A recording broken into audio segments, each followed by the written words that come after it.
The doctor said she was fine. The test said she was normal. But every night, 8-year-old Amelia Wright woke up gasping for air, clutching her chest, tears streaming down her cheeks. And every night, her father, millionaire businessman Daniel Wright, stood powerless at her bedside, watching the only person he loved slip deeper into a mystery he could not buy his way out of. When the new nanny, Sophia Hale, arrived, she walked into a house full of medicine, specialists, and fear. What she didn't expect was that the real danger to Amelia was not in her body, but somewhere in her room, somewhere close, somewhere no one had ever thought to look. Sophia felt it on the first night, a coldness in the air, a strange heaviness around Amelia's bed, as if the shadows themselves were listening. Amelia trembled whenever lights went out. She slept with her knees pulled to her chest, and she never ever looked under the bed. At first, Sophia tried to dismiss it as childhood fear, but the third night changed everything. Amelia woke up choking, her face pale, her lips trembling. Sophia rushed to her side, but Amelia's shaking hand pointed downward, toward the darkness beneath her bed. Sophia knelt, her heart pounding. She lifted the blanket just enough to peek under, but Amelia grabbed her wrist and whispered, "Don't. Please don't. It gets angry." Sophia didn't understand. She held the little girl tight until she fell asleep again. But the nanny could not forget the fear in Amelia's eyes. It wasn't normal. It wasn't imagined. It was something else. The next morning, Sophia approached Daniel in his home office. Papers were stacked everywhere, phone buzzing non-stop. He barely looked up. "She had another attack last night," Sophia said. Daniel sighed. "I've hired the best doctors. They say it's stress, maybe childhood anxiety." "No," Sophia insisted softly. "This is something else, something environmental." Daniel frowned.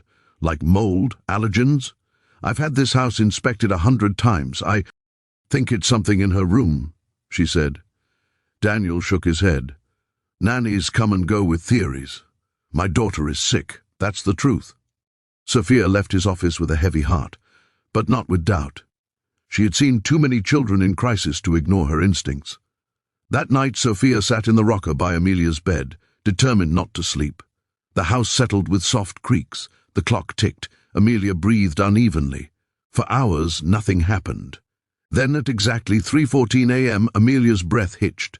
Her small chest rose and fell too fast. She whimpered, half asleep, and Sophia heard it, something shifting under the bed, slow, dragging, like fabric scraping the floor. Her skin crawled. She stood, gripping her phone flashlight. She crouched slowly, pulse hammering in her ears. She shone the light under the bed, and her breath caught. There were drawings, dozens of them, crumpled papers shoved into the shadows, drawings of a dark figure with long arms, red eyes, and a mouth too wide. Each picture showed it crawling closer to Amelia as she slept. Sophia's hand shook as she pulled out the drawings. Amelia woke with a cry. "I told you not to look," she sobbed. Sophia hugged her. "Sweetheart, who drew these?" Amelia pointed silently to the bed frame. Sophia inspected it and froze. Deep scratch marks covered the wood, long, frantic claw marks. For a moment fear struck her spine, but then she forced herself to breathe. Children express trauma in strange ways. Maybe this wasn't a monster at all. Maybe it was a message. She showed the drawings to Daniel in the morning. He turned pale, shocked. "Where did these come from?" "Under her bed," Sophia said. "Someone has been scaring your daughter." Daniel stiffened. "That's impossible. We have cameras. No one enters her room except staff. Then it has to be someone inside the house." Daniel's jaw clenched. "What are you implying?" "I'm implying," she said gently, "that Amelia is terrified of something very real." Daniel rubbed his face, exhausted.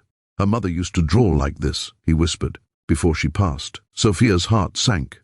"What happened to her?" "She had severe panic attacks," Daniel said. "Hallucinations, night terrors. She always believed something was watching her. I thought Amelia was just copying memories." Sophia squeezed his arm. "Children don't fake claw marks under their beds."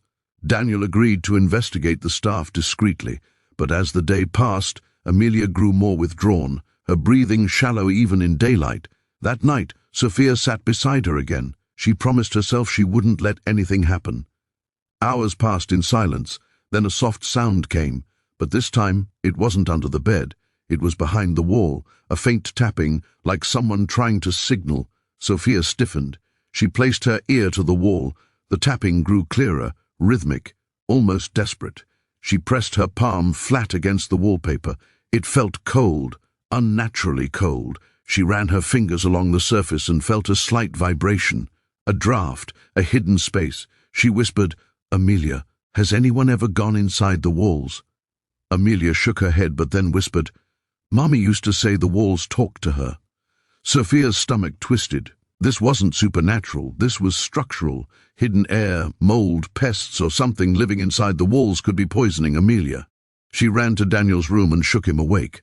"I think there's a hidden crawl space behind Amelia's wall. We need to open it now." Daniel didn't question her this time. Within minutes, a security worker pried the panel off. A stale, musty smell poured out. Inside the narrow crawl space were old boxes, rotting insulation, and a thick black growth spreading across the wood. The air was toxic. Daniel's eyes widened in horror. Black mold.